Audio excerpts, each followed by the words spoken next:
name is Carter Kane. I'm 14 and I live with my dad practically in a suitcase because my dad is Julius Kane, an important archaeologist. I have quite a foolish sister who's 12. She lives with my grandpa and grandma in London. Her name is Sadie Kane. We are separated because our mother died in a car accident, so we split up. Sadie to Gramps and me with Dad. The weird events happened when we arrived in London to see Sadie for the only once a year. And yes, Sadie, I'll admit that I was only happy to see you once. So when we arrived, we took Sadie to the British Museum. While we were leaving, I noticed a guy in a gray trench coat. On the way, I also saw a man and a girl who looked like they were from another era. When we were inside, Dad was talking to the curator about the Rosetta Stone. He told us to lock the curator in his office. I was so confused. After we were done breaking the law, we came back to our dad looking like a maniac with a stick. Then all of a sudden, boom, the Rosetta Stone had exploded. The Rosetta Stone had exploded like a nuclear blast. When I woke up, a man with a fiery face was encasing my dad in a coffin. Next thing I knew, my dad was gone forever. Whoosh, the room lit up like a candle.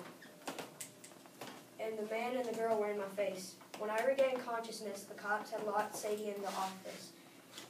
When we got out, we were sent to Gran and Gramps. After being interrogated, the man in the trench coats who claimed to be my Uncle Amos said he was taking us to New York in an hour. But I laughed. There was no way he could do that, or could he? Finally, we left on an Egyptian reed boat and went into something called the Dawat. It was like our worlds, but different.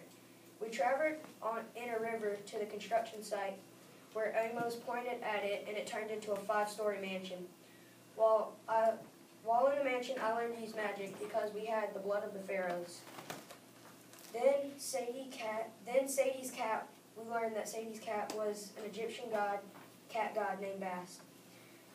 When we learned there, we also learned that Set, the man with the fiery face, was Set, the god of evil, and that Set was planning to destroy North America. So we set off, and all I had was my cold flesh, my dad's magic bag, and Sadie's wand and her staff.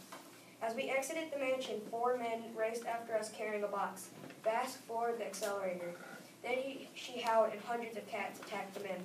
But now they weren't dead. They weren't dead. They were just slowed down and mad. Finally, Bast and I killed all four of the carriers. But a horde of scorpions and the goddess of scorpions came and attacked Bast. Sadie and I ran to the museum. Once we were inside, the girl from the Brooklyn Museum told us that her name was Zia Rashid, and soon as she could, started ordering us for Sadie to open a portal and me to help her fight. After waiting for Sadie to open the portal, Zia used a ribbon charm to wrap around a god or a magician, and we jumped through the portal.